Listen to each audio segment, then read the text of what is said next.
This is not the first time in our history as a church that we've ever talked about how our anger is a liability and how our anger does not produce the righteousness of God. In fact, way back in our days at the Barnstormer Theater, the historic Barnstormer Theater in Ridley Park, I preached on this subject, and I was going back, and no, I don't remember every sermon I've ever preached, but there was one occasion where something had happened in the country, some kind of unrest, some kind of injustice had taken place. I think it was an act of discrimination. I don't remember the details, but what I do remember is there were a lot of angry people in our country, a lot of angry people in our community over this injustice, and a lot of angry people in our church. And so on Sunday morning, I stood up and preached about anger. I preached from James chapter 1, verse 20, where we're taught that a human's anger does not produce the righteousness that God desires. And I just tried to make this point, that our anger does not equip us to do good things. And so I preached that sermon, and you know how a worship service goes, right? Preach the sermon, say a little prayer, band does their song, I come back, close in prayer. And so after some Sundays, I'll finish preaching, and I'll pack up my stuff, and I'll take off this microphone that I like to play with while I'm preaching. I take this off, yes. I get myself a little bit settled. I leave the stage. And a lot of times, somebody wants to talk to me after the worship service about, the topic of the day. They'll have a question or they'll have a comment or whatever it is. And so we finish the worship service that day, and I start to pack up my stuff, and there's a guy in the congregation who made a beeline for the stage, came right up onto the stage, and before I had a chance to take my mic off, was asking me a question, was confronting me.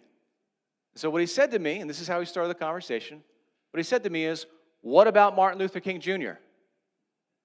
To which I replied, "What about Martin Luther King Jr.?" I said, well, Martin Luther King Jr. didn't just allow injustice to take place. He did something about it. And I said, yes, he did. I agree. So it was one of those weird conversations. Have you had conversations like this where it's like, I feel like you're arguing with me, but I agree with everything you're saying. So is there a debate here? Because I'm not understanding. And so we talked a little bit more, and eventually I understood the disconnect, because here's what happens. There can be a disconnect, in fact there often is, between what a speaker is saying and what a hearer is hearing, yes?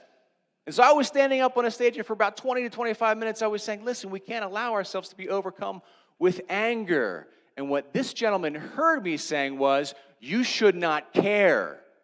He was making a correlation between anger and care, and he thought I was up there advocating for apathy, because there's this idea in our culture that, again, we're supposed to get angry about things, and our anger is what fuels us to do something. And so I attempted to clarify for that, and by the way, he's not here anymore, so I can tell the story, but I attempted to clarify for this guy the same thing I'm attempting to clarify for us all right now. Please don't be mistaken.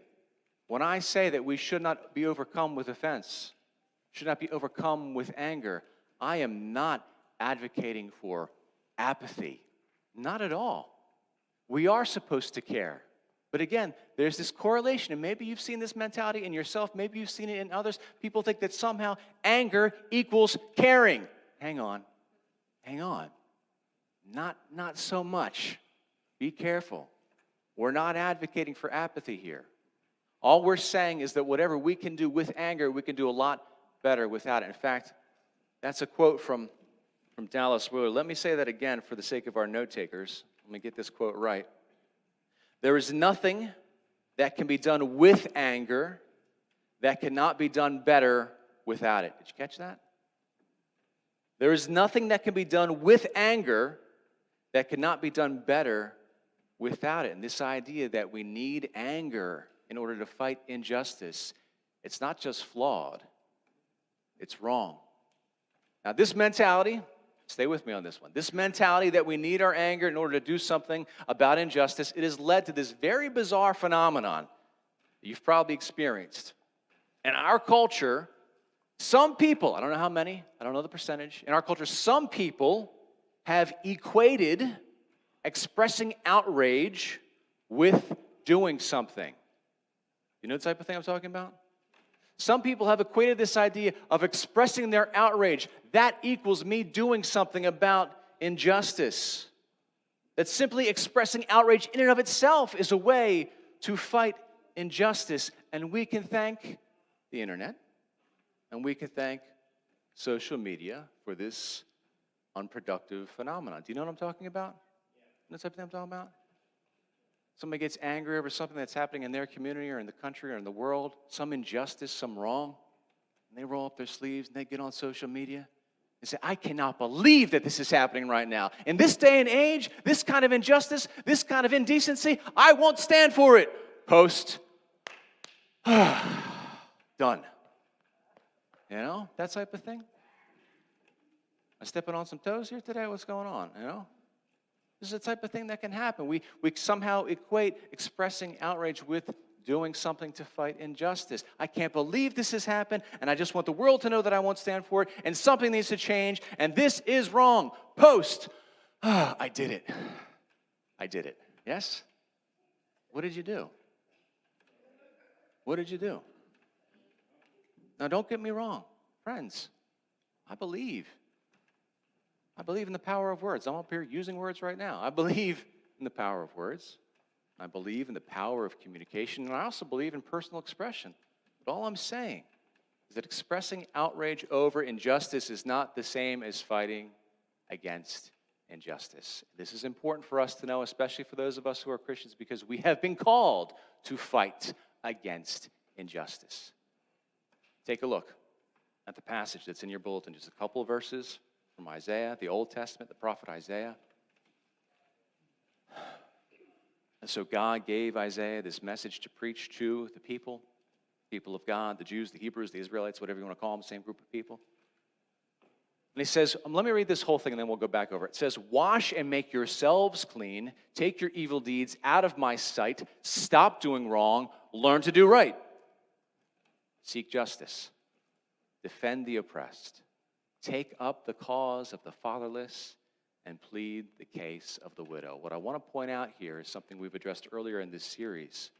And what God is telling the people here is the same thing. It's very similar to what Jesus said, and we referenced this before, when Jesus said, if you want to help your brothers and sisters, if you want to help take the speck of sawdust out of their eye, first you have to take the plank, the board, out of your own eye, and then you will see clearly to help your brothers and sisters remove the speck from their eyes. And that was Jesus telling us, if we see a wrong happening in the world and we want to correct it, that's great, but first, make sure we're taking the wrong out of our own life, and then we'll be more qualified and capable and better equipped to help other people. And we see this same sentiment here, way back, hundreds of years before Jesus. We see this with Isaiah. What is he saying first? He says, wash and make yourselves clean. It's about you. Before helping other people, this is about you. Wash and make yourselves clean of impurity, of injustice. If there's wrong in your own life, make yourself clean. Take your evil deeds out of my sight. Stop doing wrong. Learn to do right. Then seek justice. Defend the oppressed. Take up the cause of the fatherless.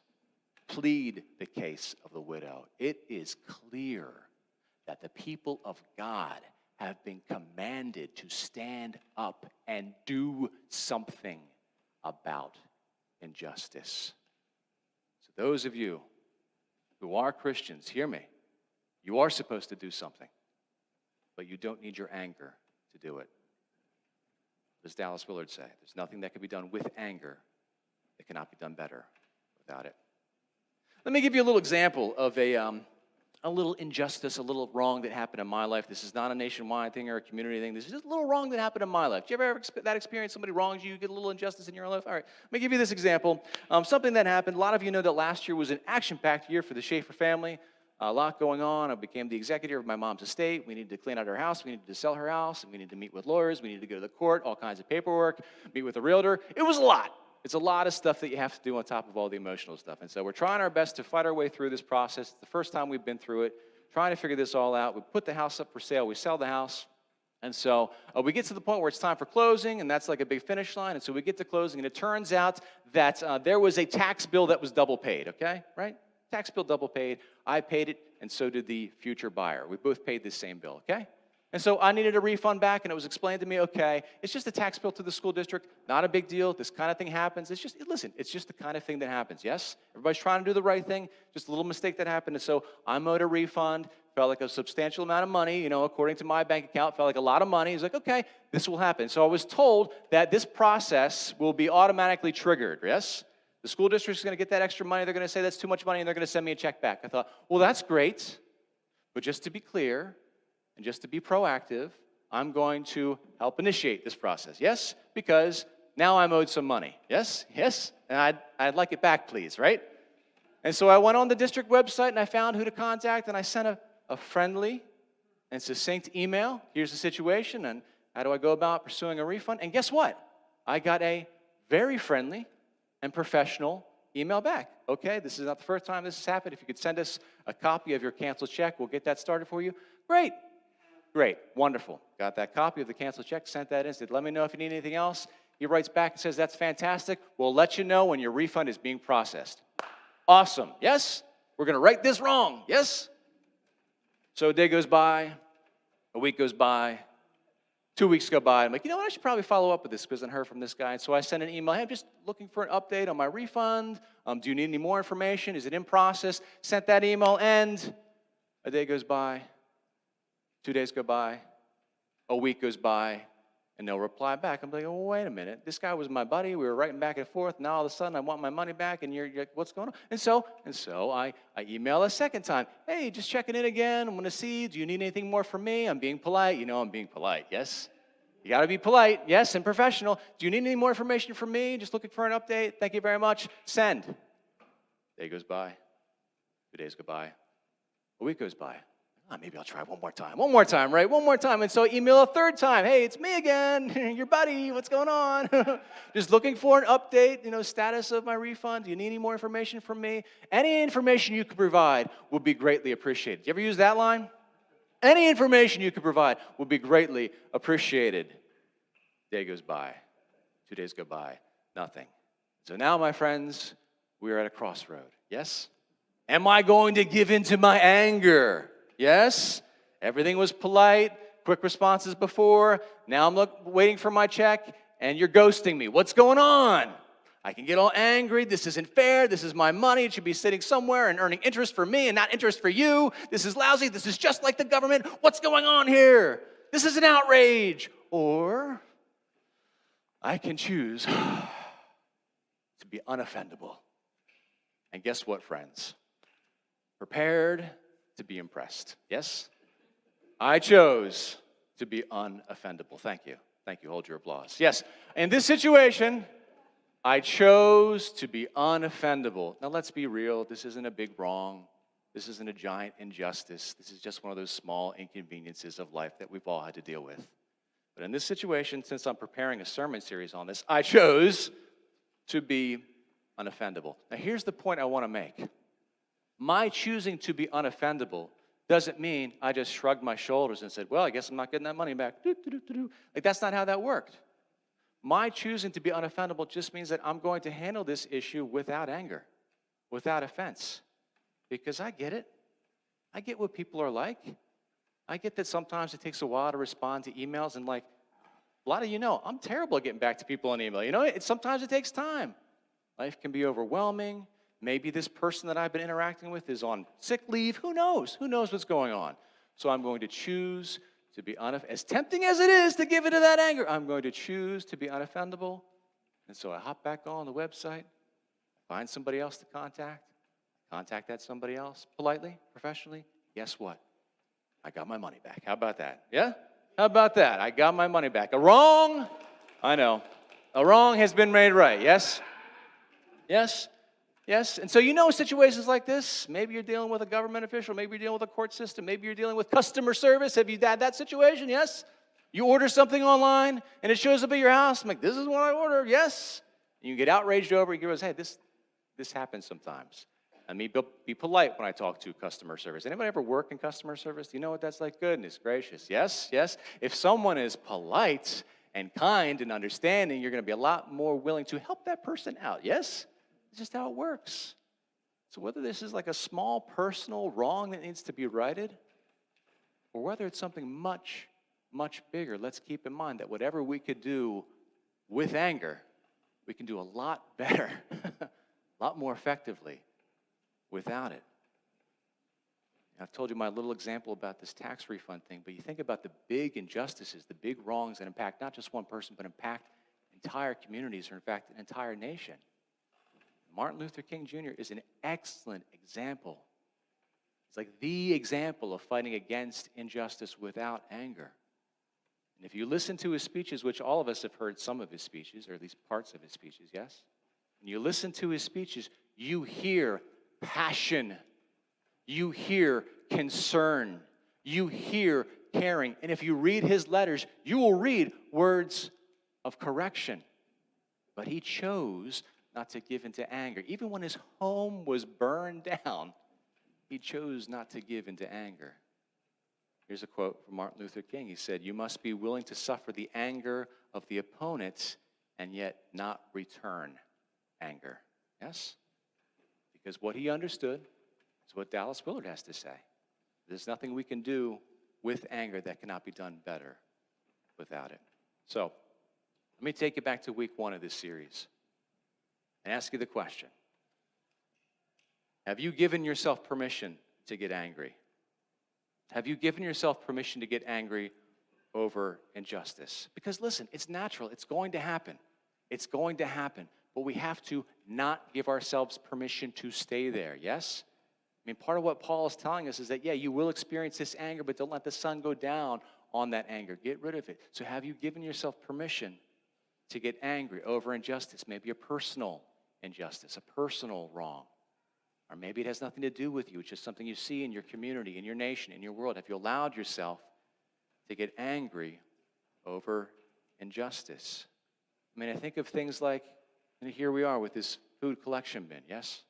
Helping our neighbors in need.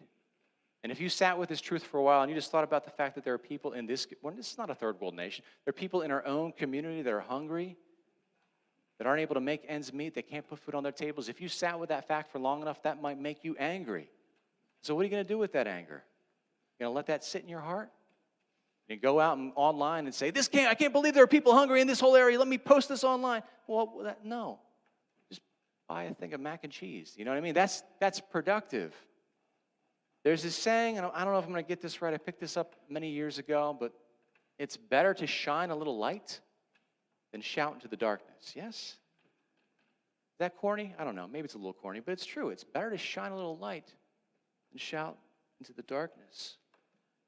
Have you bought into the lie that we need anger in order to pursue justice?